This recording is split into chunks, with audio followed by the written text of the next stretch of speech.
We bring you inside a place where women are under siege. It's been called the most dangerous place on earth to be a woman. And it's not a distant land oceans away. It's only 2,000 miles from Texas, which is why thousands of women are fleeing to our shores to escape a machismo culture racked by gang violence. We bring you to Honduras to investigate femicide, an untold war. A small-town girl with a megawatt smile.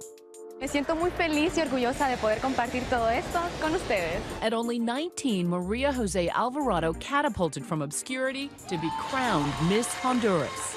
Me gusta mucho modelar, cantar y bailar. The first flight of her life would be to London, where she would compete for the Miss World title.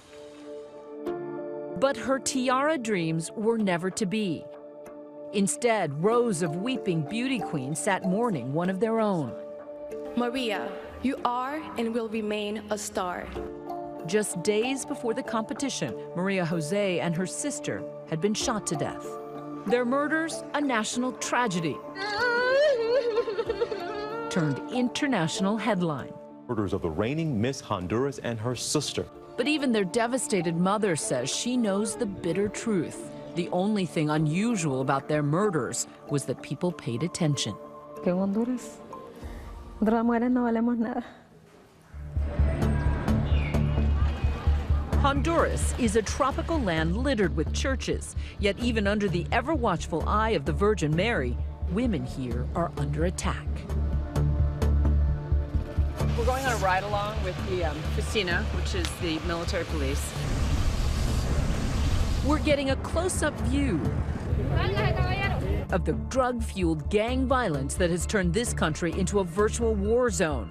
But even the cops say women are the most disturbing casualties.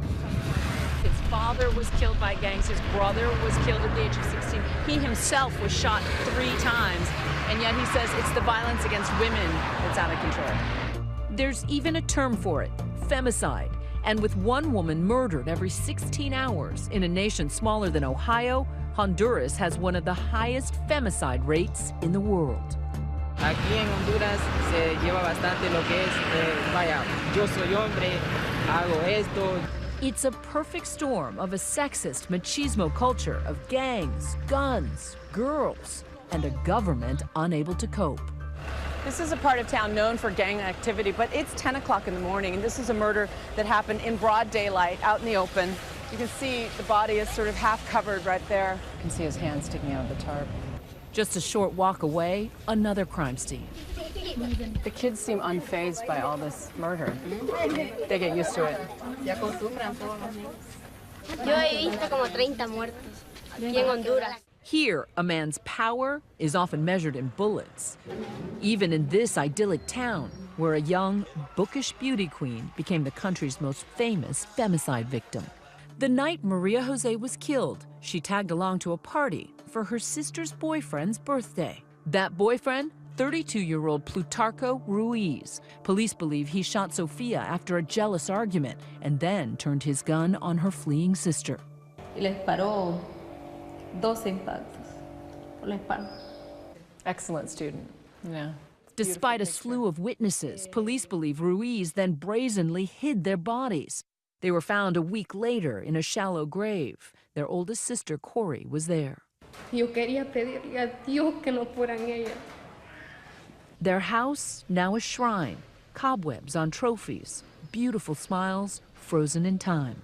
Teresa says were it not for her daughter's fame, the police might not have bothered investigating at all. If she weren't a beauty queen, they wouldn't really be interested in trying to solve her murder?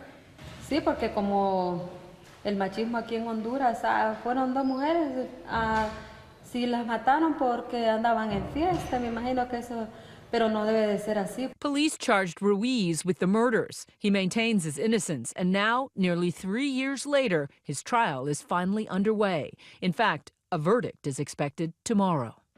Now, Teresa and Corey are living in hiding, afraid of retaliation from the killer. They hope to get asylum in the U.S., but know their chances are slim.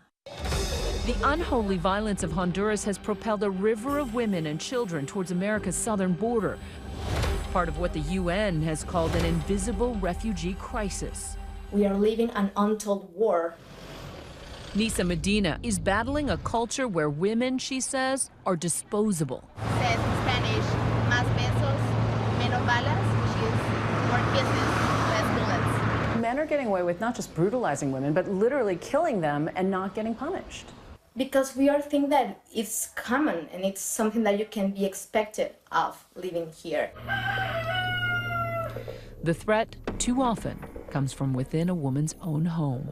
This is Haiti Hernandez, a 30-year-old mother of 5.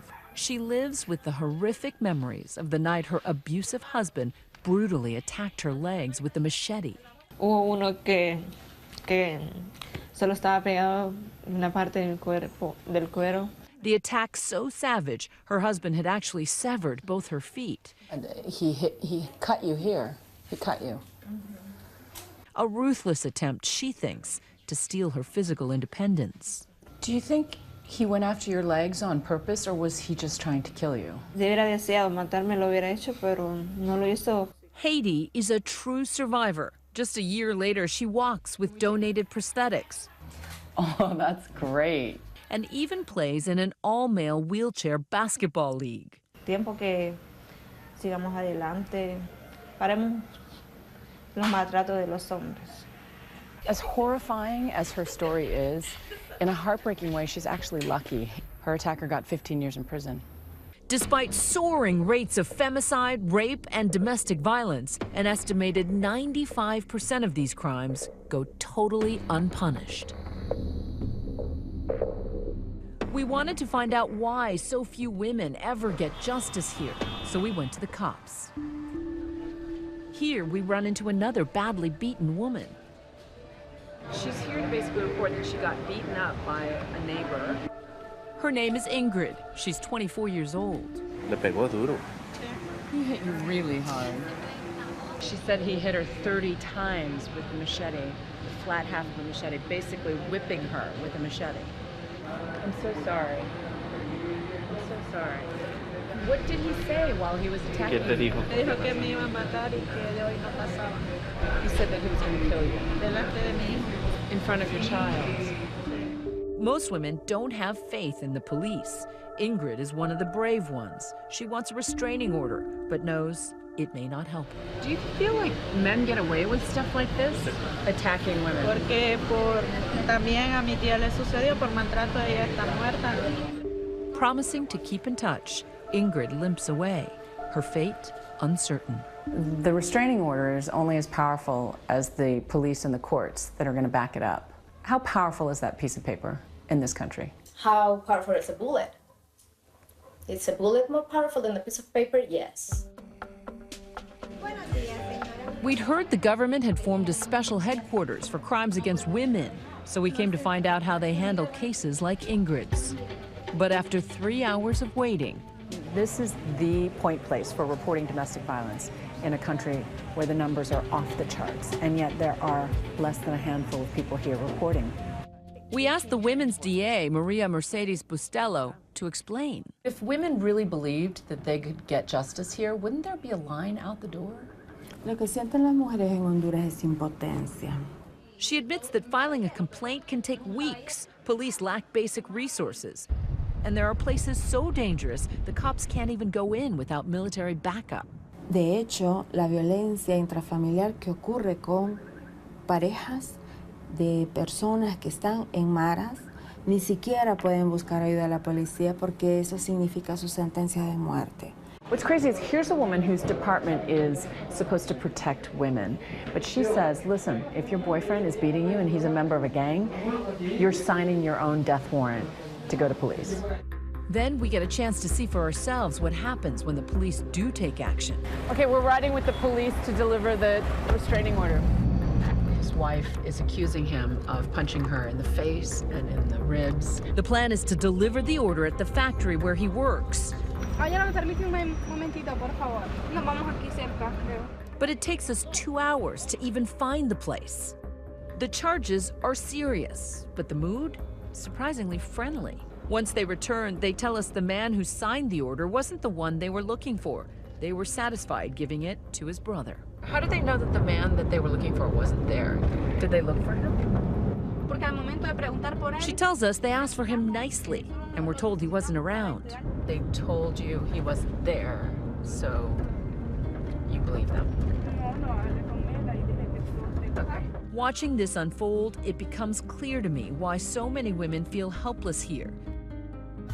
When we come back, has Ingrid's restraining order done her any good? And the youngest victims of the untold war.